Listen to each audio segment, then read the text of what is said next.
When you ask yourself who's in charge, you get the most terrifying answer is the most likely one, and that is that nobody's in charge. Well, the ongoing examples of Joe Biden's mental decline have gone from being worrisome to hilarious to troublesome to sad. But there's a recent case that I'd like to talk about today, not just to point out another one of these mental lapses, but to look at the entire dynamic of what modern politics has become. First of all, let's play the clip. This is Joe Biden in action just a few days ago. And I want to thank all of you here for including bipartisan elected officials like Representative Governor, Senator Braun, Senator Booker, Representative Jackie. Are you here? Where's Jackie? I didn't think she was going to be. Well, unfortunately, the answer to where's Jackie is that Jackie's dead. Jackie Walorski, a congressperson from Indiana, was killed in a car crash about a month earlier. So, okay, that's not really what I want to talk about. What I want to talk about is this. This is the response that Karine Jean-Pierre gave when asked about this apparent memory lapse on the part of the president. The president was naming the congressional champions on this issue and was acknowledging her incredible work. He had already planned to welcome the Congresswoman's family to the White House on Friday. There will be a bill signing in her honor this coming Friday. So, of course, she was on his mind. She was of top of mind for the president. He very much looks forward to discussing her remarkable legacy of public service with them when he sees her family this coming Friday. He said, "Jackie, are you here? Where's Jackie? She must not be here." No, I totally understand. I just explained she was on top of mind. This wasn't what we were able to witness today, and what the president was able to lift up in this at this conference, at this event, was how her focus on wanting to deal with, combat food insecurity in America. And this is something that he was lifting up and honoring. And again, he knows that he's going to see her family this coming Friday. There's a bill signing that's going to happen in renaming a VA clinic in Indiana after the late Congresswoman. He knows that he is going to see her family, and she was at top of mind. Scott, I've got kind of a thesis about this, this dynamic. Right, this refusal to admit that he just plain made a mistake. This because as you could see from the clip, she was asked again and again and again. Just nope. I think that the expression she used was that the reason he called her name out was because this was on top of mind. You mentioned just a few minutes before we started recording that you'd lost a friend in a car accident, and he was on top of mind. The first thing that would have entered your head is not to ask where he is. If it really was on top of mind, you'd be well aware of the fact he wasn't with us anymore. But this is my thesis, Scott. If that had been me, for example, and I'd said, "Where's Jackie?" and people had said, "Well, geez, Bill, she's been killed a month ago," I would have said, "You know what? I just plain forgot that. I was expecting to see her here. I have a lot of things on my mind, but clearly I made a mistake there, and it's embarrassing, but sometimes I just forget things, especially in the heat of the moment." And that would have been the end of it, right? But when you go to the wall defending this as not a lapse of memory, my thesis is that while the entire idea of a politician admitting that they're wrong is a train that has left quite a long time ago, in this particular case, this is the one thing that Joe Biden's press secretary cannot admit to, that the president suffered a memory lapse, because there are quite a number of those. I think a person who's in full command of their memory should be the first person to stand up and say, "I just plain forgot." Well, and when you're a press secretary, the number one rule for a press secretary is first do no harm. And by trying to excuse away this as something other than a lapse of memory, she did more harm than good. She kept the story alive. She made it a point of contention. She got an otherwise friendly press to become adversarial with her in the briefing room. And I'm sure she doesn't see them as a friendly press, but in general, we do. And so she blew the situation up into more than it had to be.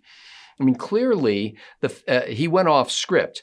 Unless the scriptwriter wrote that he should greet the dead representative, which I doubt, he went off script. If he goes off script and mentions somebody by her first name when he's in Indiana, that means he had some sort of pre-existing relationship with her. When he went to Indiana, he would expect her to be there. A perfectly reasonable thing to do. Say, if I were the president, I would have said, I've been to Indiana many times, and one of the things I love about coming to Indiana is I get a chance to meet my old friend Jackie. And frankly, I forgot she was gone. And that would be a legitimate thing for somebody to say, because he had just expected her to be there. How many of us have lost a loved one or lost a friend, and we get in a situation in life and it's like, he's not here anymore. She's gone. And that comes to you. That would have been natural. The press secretary should have just said, look, the president had a very close relationship with the representatives. Her loss, he took it hard. And frankly, he just forgot she was gone. Everybody would have understood that. And they would have applauded him. On both sides of the aisle, there's like, yeah, haven't I felt that before myself? But she really, and unless she was getting orders from, somebody up higher, I think it's the communication director or something that's above her, that if they're telling her, no, under no circumstances are you to admit that the president ever makes a mistake in extemporaneous remarks that he makes in his countless public appearances and speeches and press conferences and stuff like that, then that's just idiotic. Just tell the truth to the American public and you lay the groundwork for them accepting other things you say that are more substantive. As well said, Scott. And your emotional reaction would have been something that people would have actually admired him for instead of vilified him for. Steve, I've been doing an awful lot of research lately on the Soviet state, and one of the qualities of the Soviet state was its utter insecurity about itself, about its future, about its security, and so on. And because of its insecurity, the policy of the Soviet state and the terror that it enforced was a policy of infallibility, that we cannot be wrong, that everything the party says is by definition correct. This idea of infallibility is a common trait of dictators, it's a common trait of authoritarians, and it's a common trait of people who are insecure about what that particular topic might be, which brings me to my question for you. You mentioned that just before we recorded that Joe Biden had just made a trip to Puerto Rico, and the Puerto Rican gentleman, who was raised by Puerto Ricans, of course, went there and talked about feeling their pain by reading off a teleprompter. We've been seeing an awful lot of Dr. Joe Biden lately on the podium with the president, because we've also been seeing cases where the president didn't have Dr. Joe Biden with him, and he started meandering and walking off into a direction where there was no exit and had to essentially be restrained. So my question to you, Steve, is, on some level, doesn't this idea of infallibility regarding memory anyway indicate that there is, in fact, an extraordinarily serious memory problem, and that to make an admission one time would be to essentially make an admission for all the rest of them? Yeah, it really would. I guess that's a door they can't afford to even just crack open just a little bit, because the evidence is all there. Those of us who have been watching politics for a long time have seen it.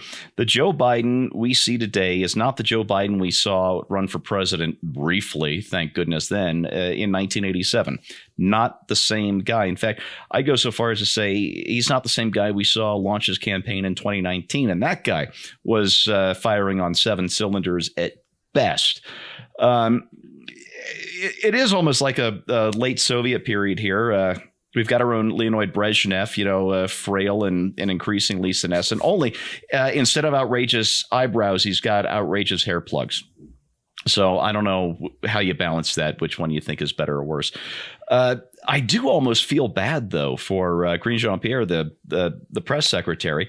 The old joke about you don't want to be the guy who has to clean up after the horses in the parade. This guy running around with a pooper scooper at the back of the parade. Joe Biden isn't a horse in the parade. He is the elephant in the parade, and the elephant has been on a diet of chili corn dogs and now has explosive diarrhea. And poor KJP back there just has her little tiny pooper scooper.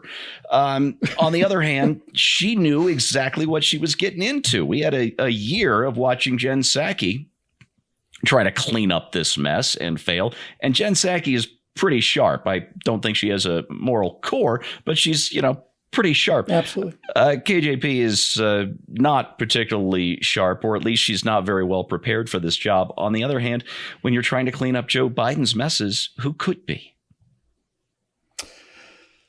I am not a fan of Karine Jean-Pierre by any means. I think everything about her prior to becoming secretary was loathsome. And I don't think she's very good at it. I think that this constant glancing down at what I'm supposed to say and reading the response certainly weakens her effectiveness, certainly compared to Jen Psaki, who was really much better at it. But with that said, I agree with you, Steve. There are times when I feel sorry for this woman in that I don't know how anyone could do that job. Sometimes in situations like this that seem like impossible situations, I'll just ask myself, well, what would you do? What would you do if you were the press secretary? And I look at a situation like this and I would say, in order to get me to agree to be press secretary, I will do it under the condition that I will never lie, that I will put the best spin on the truth, but I will never actually lie. And so I would have answered that question. The president simply forgot, as we've been through all this. We know all this. This isn't funny anymore. It's never been really funny, but it's certainly accelerating. We talked about the presence of Jill Biden more and more at the president's side to help him get on and off the stage, as we saw that night at Independence Hall.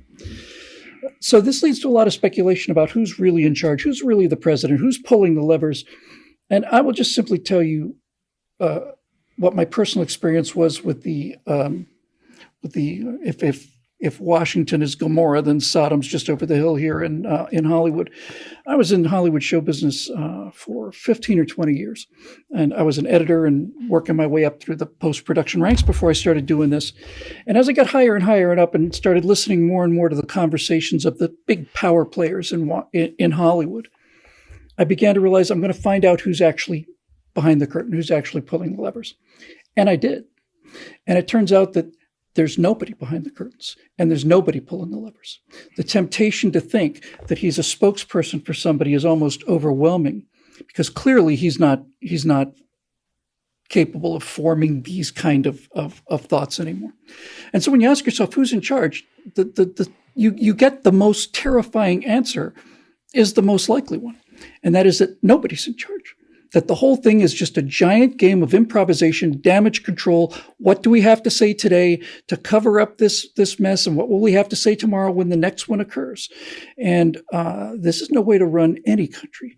Certainly no way to run this country. And I have said this from the beginning as a person whose mother suffered from this kind of thing. Joe Biden's mental decline, which was clear by 2019 or 20, just to make to your point, Steve, this is not the Joe Biden we saw in 2016 when he stopped being vice president. That was a different guy. This is not going to get better, and it's going to get worse. And then suddenly it's going to get worse very quickly. And I get the feeling, having watched this a few times in my own life, that we are at that cusp now. So what do we do when the president is no longer in charge and there is nobody in charge? Well, you would think you would go to the vice president. And that's what the Constitution was written for. The problem is that the vice president, who talked about our long and enduring friendship with North Korea, is probably in as bad shape. It's one thing to have a train barreling down the tracks without an engineer in the locomotive. It's another thing entirely when that train is not only the most powerful train in the world, it's also supposed to be the defenders of freedom at a time when freedom is directly under attack all around the world. This would be the time to have an engineer who knew what they were doing, and we certainly don't seem to have that. For Steve Green and Scott Ott, I'm Bill Whittle. Thanks for joining us. We'll see you next time right here on Rating.